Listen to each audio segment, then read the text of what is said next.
All right, so we're here in our AquaTru laboratory, and we're going to see if AquaTru can turn Diet Coke into bottled water quality water. And you can see that the clean water tank is starting to fill up with not Coca-Cola, but absolutely pure water. There's not a sign of any Coca-Cola anywhere in there. So it looks like AquaTru is going to be able to turn Diet Coca-Cola back into pure drinking water.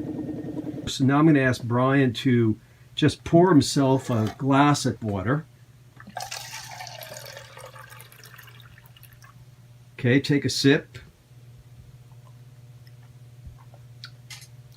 Good. What does it taste like? Pure water? Pure water with a slight hint of carbonation.